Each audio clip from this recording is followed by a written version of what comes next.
The FIFA World Cup will begin on November 20th, and the world's attention will be focused on the cash-rich tournament being held in Qatar. In its shadow will be the stories of those migrant workers from India who poured into the Gulf state and turned the venue into a global football hub. Mihir Vasavda from Indian Express tracked down the families of 9 Indians who died in Qatar while working on projects or in jobs linked to the World Cup. They shared stories of loss, broken dreams, and complained of not receiving any compensation.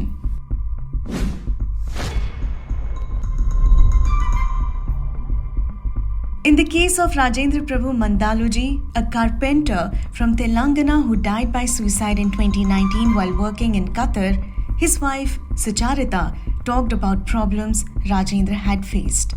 25 members ये company में 25 लोग था ये company में and में गया ఇట్లా ఒక వర్క్ షాప్ లెక్క ఒక షాప్ ఉంది, మిషన్లు మంచిగా ఉన్నాయి, అంత మంచిగా ఉన్నది. కానీ కాకపోతే చిన్నది ఇట్లనే మనం ఇక చేసుకో మన ఇంటి కాడ లెక్క కొద్దిగా వర్క్ షాప్ అవుతున్నది ఇది కొద్దిగా అని చెప్పింది.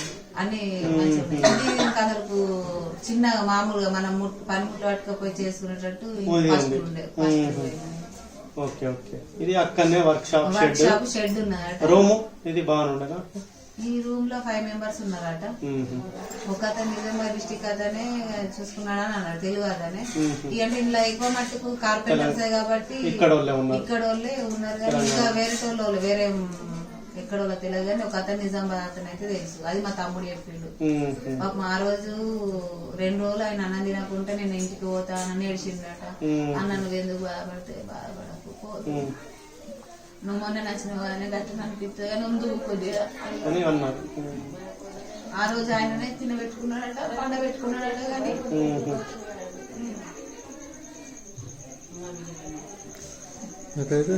फंडिंग में 5 लोग था. ये कंपनी थोड़ा बेहतर था, वर्क शेड है, सेपरेट वर्क साइट, एक ही जगह पे काम करना. थोड़ा लोग यहाँ का तेलंगाना का था, वो लोग समझाया. लास्ट 2 डेज में कुछ नहीं खाया नहीं पिया नहीं, मगर वो लोग बोला है तुम रिसेंटली आया ना 2 महीने 1 महीने हुआ, तो थोड़ा दिन में तुम्हारे को अच्छा होता करते जाओ बोल के. इस रात उसके साथ था बैठा. ఎర్లీ అవర్స్ ఊరి వేసుకున్నారు. లేదు సార్, ఆయన ఒక రోజు అంటే 12 అయిపోయింది కావచ్చు సార్. అక్కడ టైం 12 నైట్ లో. నాకు మన ఇండియా టైం కు 2 గంటలకు కాల్ చేసిండు. కానీ మా పాప సైలెంట్ లో పెట్టింది, కొంచెం ఫోన్ దూరం ఉండే. 5 టైమ్స్ నాకు చేసిండు. నేను లిఫ్ట్ చేయకపోగానే అంత అత్తమ్మలకు ఫోన్ చేసిండు. అమ్మ నాకు మంచిగా అనిపిస్తలేదు, నేను అత్తనే, నాకు నేను పని చేస్తలేను అనుకోకుండా, నేను పని చేస్తున్నా కానీ నా అదృష్టం మంచిది అది అని బాధపడ్డాను.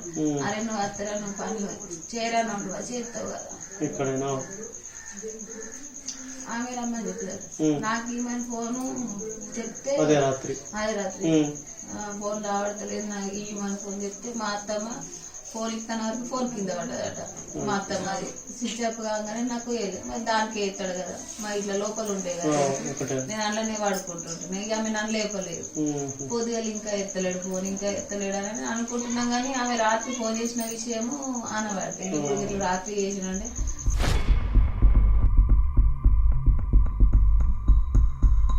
So Rajendra Prabhu Mandaloji left for Qatar in the year 2016. He was extremely debt-laden, and the only way he thought he could kind of erase all his debt and repay all the lenders was by getting a job outside Telangana.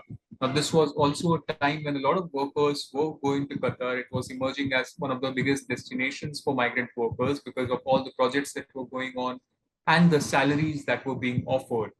Now, Rajendra Prabhu Mandaloji, when he got the offer, he was promised a salary which was around, in Indian rupees, it was the equivalent of around 55,000, which was a lot because he wouldn't have imagined or dreamt of getting such a salary in India.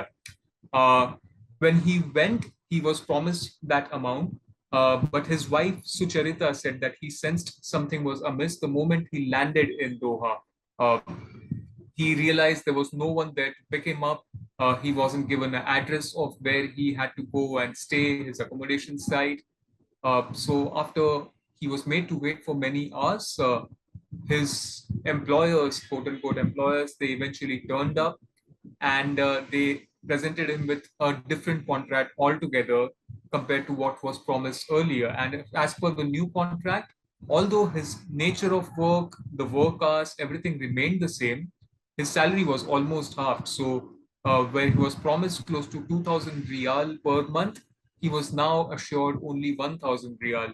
And that for him was a big setback because, like we mentioned, all the debt that he was in, it wouldn't really have covered anything. According to his wife, Sucharita, it affected Rajendra mentally very much as physical toll the work took on him.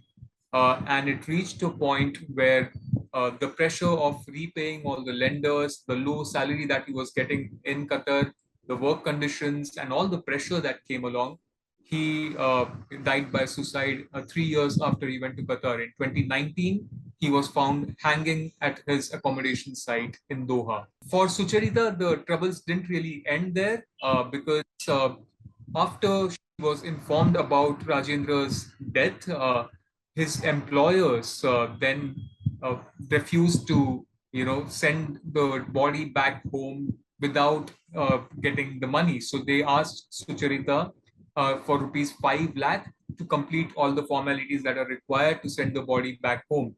For Sucharita, that kind of amount was unimaginable. And she said it was only after the Indian embassy intervened and spoke to the employers that she got the body, which was many days later after the death took place. And she now has a very young child. Her responsibilities are not just to take care of the child, but also to erase the debts. And she finds herself in deep trouble financially at the moment, especially since there is no compensation or insurance cover provided by the employers.